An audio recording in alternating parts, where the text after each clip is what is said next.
Hello, folks. This is me, the Trashmand here. Today we're gonna be playing some Plants vs Zombies. While talking about our little topic today. Today I'm gonna be talking about was it the RAM stick issues of RAM prices that have been happening recently, and also I want to be talking about what is it called? The just my thoughts on the Portal series and also Half-Life Opposing Force. So I'm gonna start off with the easy one, Half-Life Opposing Force. Half-Life Opposing Force is I played it recently, just actually last night. I beat it in about 3.2 hours. And I'm gonna say it was really fun. I've seen some people claim that it is better than Half-Life Base, but I disagree. I think the weaponry-wise, I think it has the most fun weapons of the series, and I know that point has been regurgitated 15 million times by almost everyone on the planet that Half-Life Opposing Force just has a really good set of weaponry, which I think it does. And I think some of the weapons just in general feel more satisfying. Like the shotgun feels so much better to use, and it just feels like a lot of the more enemy design is balanced around it a lot better than OG Half-Life, which might be sound a bit harsh, but I don't know. I think that the weapon design was absolutely my favorite part of Opposing Force.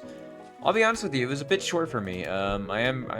But I am overall satisfied with what I played. I really enjoyed it, and I think people were keeping up the hype pretty well. It's a very worthy expansion of Half-Life, and I think it's great. I'm gonna be playing Blue Shift, I mean, soon. So I'll be having some fun with that. But yeah, my whole thing on Opposing Forces, I think it's absolutely fantastic. I think the level design is actually overall really good. I think the final level with the final boss is pretty lazy. Well, not lazy.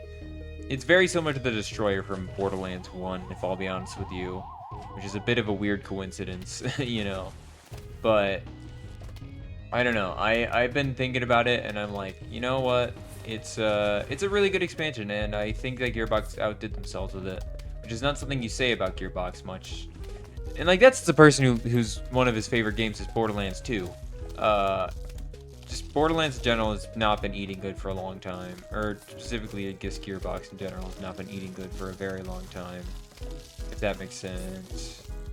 Uh, it's just been pretty rough for them, but yeah, no, they were I guess they were top of their game, man, back in shoot, back in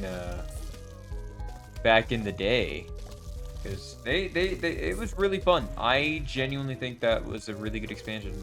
Very short but very sweet. Now onto the RAM price issues. So I looked today and I saw Mudahar talking about, some ordinary gamers talking about the RAM price stuff, and I was like, wait a minute, the last time I checked wasn't like 64 gigabytes like, I don't know, 130 or so bucks or something like that, or like, yeah, 150 bucks. I remember it being like not that expensive, pretty cheap relatively. And then I look at it today and I see some of them going for like $900, and I think that's just way too much, man. I really and who would have guessed? The thing we learned is that it's because of open source, or was it OpenAI, and their little data centers buying out them all. That's the big issue here. And I don't know, that stuff just genuinely pisses me off. AI in general makes me really mad. I think AI is just been a pure detriment to society, and I think that we're going to be seeing. I'm really hoping that bubble bursts soon for AI, because it's just, all of it is just fake revenue. That's all the AI is just fake revenue that is, I guess, able to be used as a check. It's so annoying, the fact that they get away with stuff like this, making life a million times harder for the average consumer to be able to get their favorite products or their favorite things, to enjoy life, enjoy things. Which, by the way, this is not saying this is just a PC guy, because this is going to be affecting smartphones and all that shit as well, which just sucks. And I think it's so unfortunate, because I don't know, it's just weird. There's already enough issues with a lot of these things, but just the fact that we're getting just the fact that companies are just allowed to do this type of thing, and just completely stop a, I don't know, just completely halt a the flow of another like a big product that a lot of people have to buy. just so they can do their little AI center stuff. I think that's just so annoying.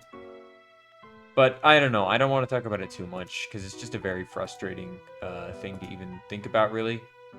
But you know, I think we'll be seeing greener pastures in the future, you know, and I think that's an important thing to note. There's always good hope for, you know, world level stuff, if that makes sense.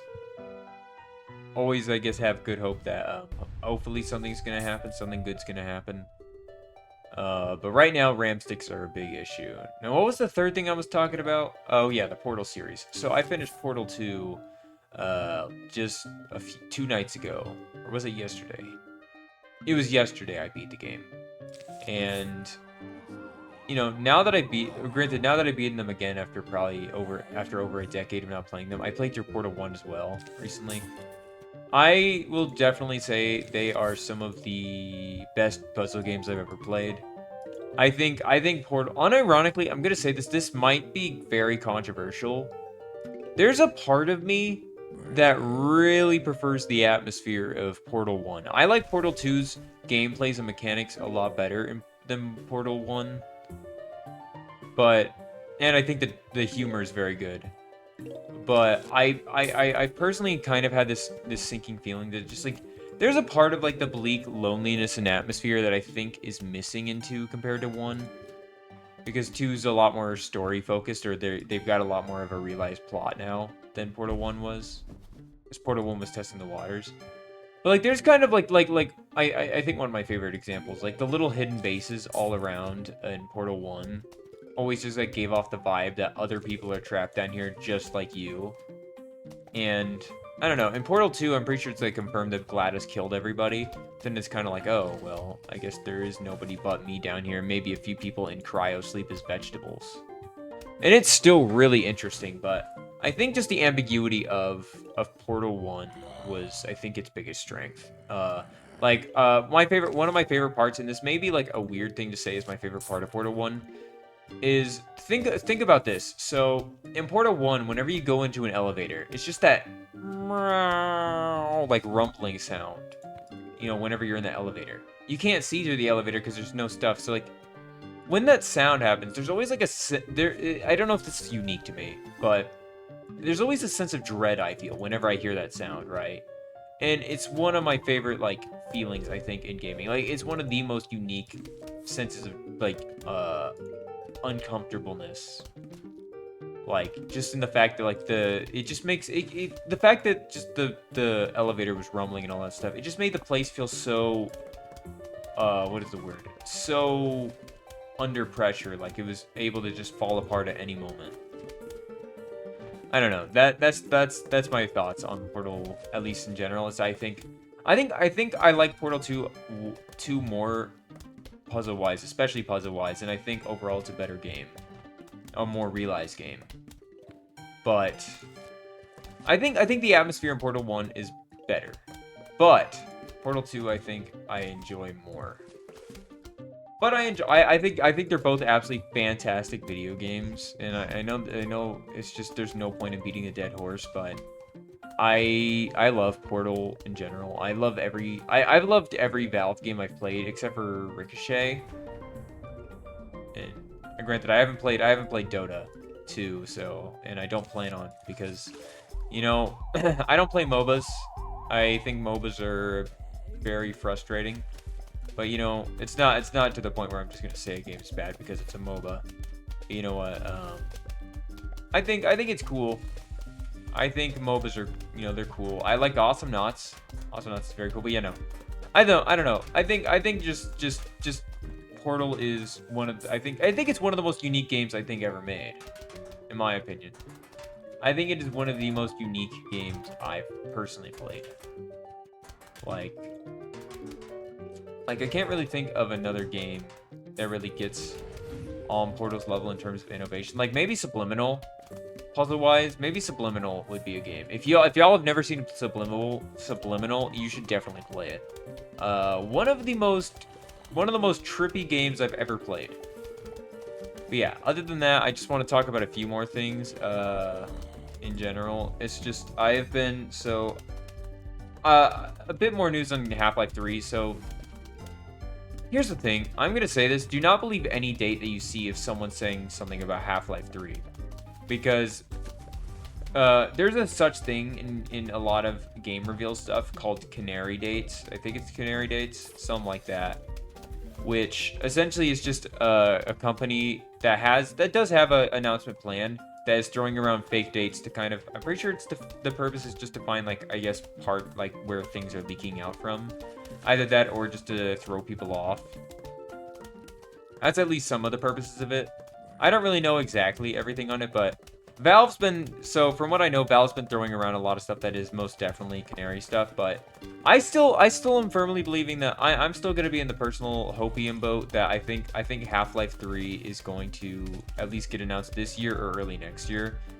I think it's just inevitable with how much stuff has been leaking about HLX that that it's just gonna happen. I think at some point it is gonna happen soon. Just with the fact that Half-Life has been treated by Valve as a series that shows off their new engines and new capabilities, and with Source 2 finally being ready, I really do think it's time. Like there's been stuff in Half-Life 3 or HLX that's been leaked about was it, you know, Zen creatures and all that stuff, gravity shifting. I think it's gravity shifting, but all that stuff. There's been a lot of models as well, and I think in general that whole thing is I think that's probably the part I'm most excited about, if it, you know, doesn't obviously get canceled or anything, or maybe it does, you know, get revealed or stuff like that. I think going through Zen again after so long would be such a dream.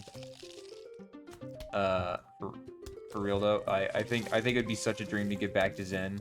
I think Zen is such a cool location thematically, but in Half-Life 1, but it wasn't done the justice that it deserves. And I'm really hoping if once Half-Life 3 does a thing, and if we do go to Zen and the Zen creature stuff was right, we actually get to experience that. And that's all I want to say today. Hope you guys enjoyed.